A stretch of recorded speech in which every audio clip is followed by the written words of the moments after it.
Hello everyone. As you know, with the rise of the internet, a great deal of information that was previously inaccessible became public. Every day, millions of people search to learn new things by themselves. Many people think that if they're online every day, they know everything, but they're wrong. Because of the vast amount of information on the web, it's simply impossible to see everything, even if you dedicate your life to it. And this means that you can't know everything in the world. So in today's video, we decided to broaden your knowledge a bit and show you some things you probably haven't seen yet. Let's get it on.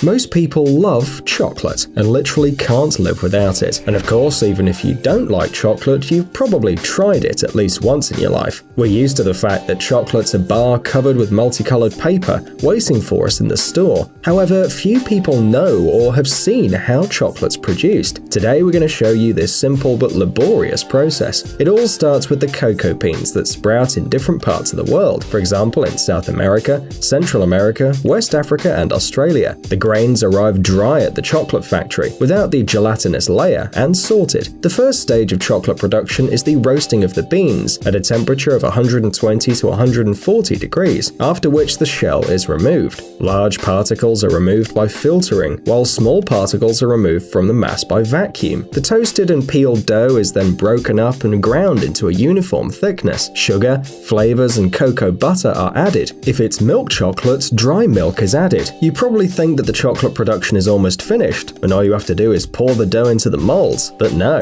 Yes, the taste of this melted dough is what we all love, but the consistency is not entirely homogeneous. This may seem strange, but to achieve the same thickness and ductility, the liquid mass is dried to obtain powdered chocolate. In addition, this powder is melted again to obtain a thick liquid. Now it becomes the real chocolate, ready to be packed. If the manufacturer produces chocolate chips, the thick dough is dripped on special pallets to cool and pack the chips in bags. If you produce chocolate bars, then the dough is poured into special molds, which travel along the conveyor. It cools for 2 hours and, well, you guessed it, the chocolate is ready.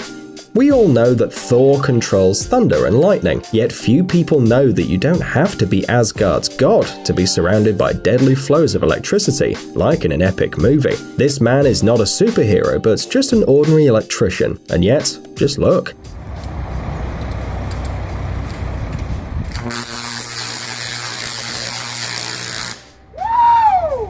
I don't like that. Okay, controlling the lightning and the current isn't the same, but it looks spectacular, don't you think? Let's take another look. It's very beautiful.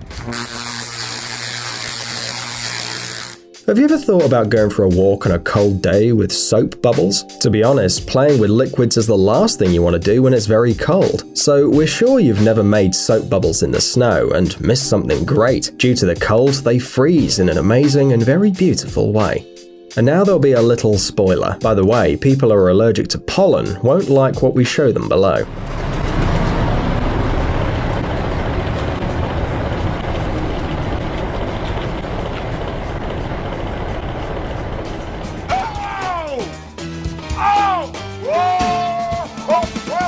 We can only be happy that the technology has not yet reached the level needed to transmit the smell by video, and be glad you saw such an enormous amount of pollen flying from a tree, because this phenomenon is quite rare.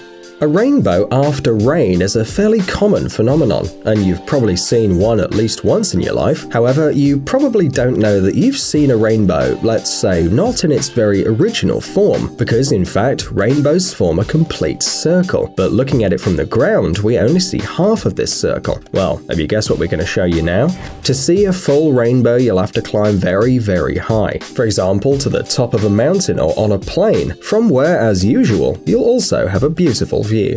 Everything related to weightlessness conditions on space stations in general causes great interest among ordinary people. We're curious about absolutely everything, starting with how astronauts eat and drink and ending with, well, more personal questions. But have you ever wondered what happens to tears in zero gravity? Do they just flow over your face, or do they separate from the skin and hang in the air? In this case, water is used instead of tears, and as you can see, the tears don't separate from the skin.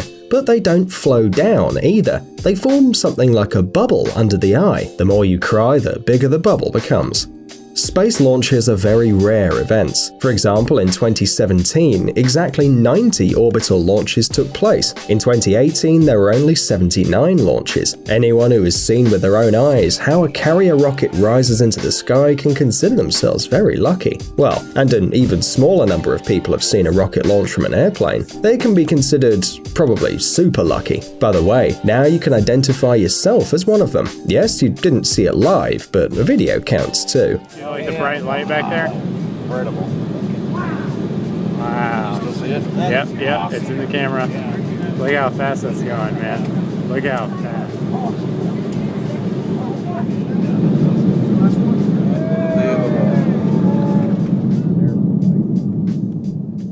But only astronauts have seen a rocket launch from space in person. Unfortunately, they made a couple of images.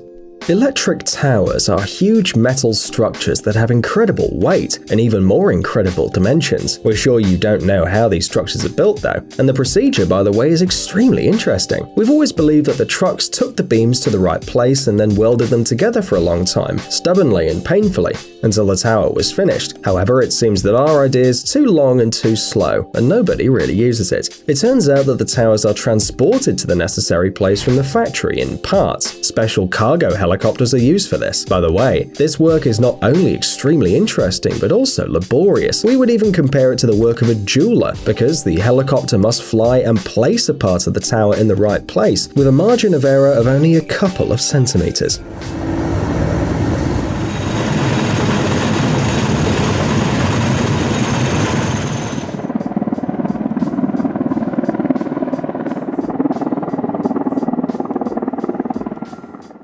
We don't know what you think, but we, people who have nothing to do with the production of fireworks, have always been surprised at how they're made in such a way that they're so beautiful.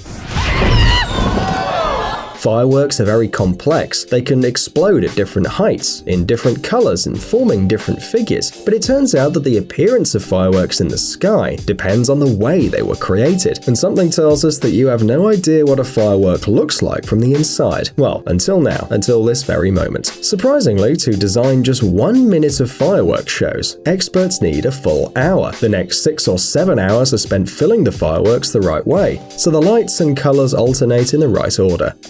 Apparently, absolutely all living things can sneeze. It's simply not always possible to record them. For example, did you know that even a horse can sneeze?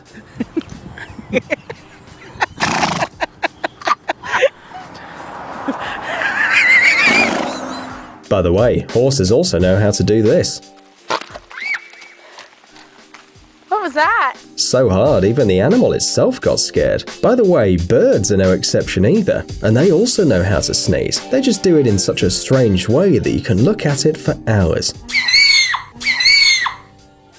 You probably know that we always see only one particular side of the moon. This is because the period of rotation around the Earth and the period of rotation around its axis on this satellite are very close. It turns out that when we claim to know what the moon looks like, we're not telling the truth. From this very moment, you can safely say that you know what even the hidden face of the moon looks like, because here it is, captured in photographs. It turns out that the part of the moon that we normally see is dotted with seas and craters, and the hidden part is flatter, with more terrain and only 2 seas. By the way, the largest lunar craters are also found here on the hidden face of the moon.